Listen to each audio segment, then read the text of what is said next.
Hello friends.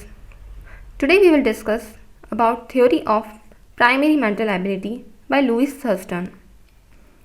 This theory states that intelligence consists of 7 primary mental abilities, each of which is independent of the other.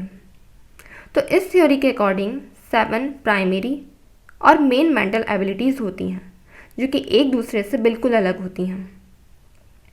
जैसा कि आप picture में देख सकते हैं, यहाँ 7 प्राइमरी मेंटल एबिलिटीज़ दी हुई हैं जो कि है verbal comprehension, numerical ability, memory, inductive reasoning, perceptual speed, verbal fluency and special relations.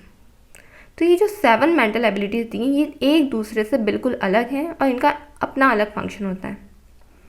तो चलिए जानते हैं इन सारी एबिलिटीज़ में कौन कौन सी चीज़ें आती हैं। फर्स्ट है verbal comprehension, means grasping meaning of words, concepts and ideas. तो वर्बल कॉम्प्रिहेंशन क्या होता है? एक तो कॉम्प्रिहेंशन होता है जो बुक्स में हमें मिलता है, जिसे हमें रीड करके सॉल्व करना पड़ता है, और वर्बल कॉम्प्रिहेंशन मीन्स बोली गई बातें और उन्हें समझ पाना। ये हमारी मेंटल एबिलिटी होती है इसमें, कि जो भी बोली गई बातें हैं उन्हें समझना, उनके वर्ड्स को समझना, कंसेप्ट्स को समझना और आइडियाज़ को समझ पाना, ये वर्बल कॉम्प्रिहेंशन के अंदर आता है। देन सेकंड है numerical abilities, speed and accuracy in numerical and computational skills. तो साफ दिख रहा है कि numerical abilities means mathematical abilities, कि मैथ्स के सम सॉल्व कर पाना या कैलकुलेशन कर पाना स्पीड से विथ 100% एक्यूरेसी, इसे कहते हैं न्यूमेरिकल एबिलिटी। जैसे एग्जांपल ले लो आप, शॉप्स पर जो शॉपकीपर्स होते हैं वो लोग कैलकुलेट करते हैं, तो उनमें ये न्यूमेरिकल एबिलिटी होती है कि वो सही तरीके से सही बिल बना पाते हैं। देन थर्ड है स्पेशल रिलेशंस। स्पेशल मीन्स जगह की समझ होना, ठीक है। तो इसमें क्या होता है? Visualising patterns and forms. जगह की समझ होना, जैसे हम घर में अगर कोई सामान रखते हैं तो हम अंदाज़ा लगा पाते हैं कि हाँ ये सारी चीज़ें इस जगह पर आ पाएंगी या ना नहीं आ पाएंगी, वो होती है जगह की समझ होना। अब जैसे जो सर्जन्स होते हैं उन्हें हमारी बॉडी के अंदर जो ऑर्गन्स होते हैं उनकी एग्जैक्ट लोकेशन की समझ होती है, तभी वो सही तरीके से जो सर्जरीज कर पाते हैं। अदर एग्जांपल है जैसे कि आर्किटेक्ट, बिल्डिंग बनाने वाले। तो आर्किटेक्ट को ये समझ होती है कि जो भी प्लेस है उसे कैसे प्रॉपरली यूज़ करके बिल्डिंग को सही तरीके से खड़ा करना है। तो यही स्पेशल रिलेशंस के अंदर आता है।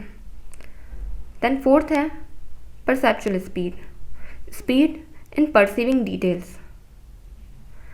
मीन्स परसेप्चुअल मीन्स किसी भी चीज़ को अंडरस्टैंड करना, समझ पाना उसका मीनिंग। तो परसेप्चुअल स्पीड का मतलब होता है डिटेल्स या इन्फॉर्मेशन को हम कितनी जल्दी समझ पाते हैं, इसे कहते हैं परसेप्चुअल स्पीड। देन फिफ्थ है वर्ड फ्लुएंसी, वर्ड या वर्बल फ्लुएंसी।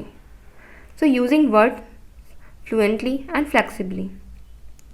तो आसानी से और अच्छे तरीके से बोल पाना, शब्दों को क्लियरली और सही तरीके से यूज़ करना, इसे ही वर्ड फ्लुएंसी कहते हैं। देन सिक्स्थ है memory, accuracy in recalling information, information को याद रख पाने की एबिलिटी।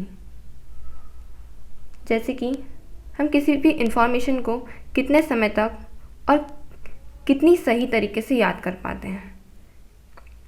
देन सेवंथ है inductive reasoning, deriving general rules from presented facts.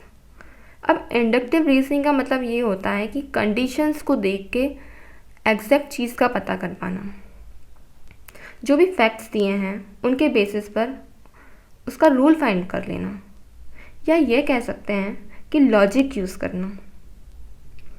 For example ले लो, जैसे कि ज़ोरदार बारिश हो रही है बाहर और आपका फ्रेंड आपसे मिलने आने में लेट हो जाता है, तो अब आप उसे ये कहने के बजाय कि वो लेट है, ये लॉजिक लगा सकते हैं कि बारिश होने के कारण आपका फ्रेंड आने में लेट हो गया है।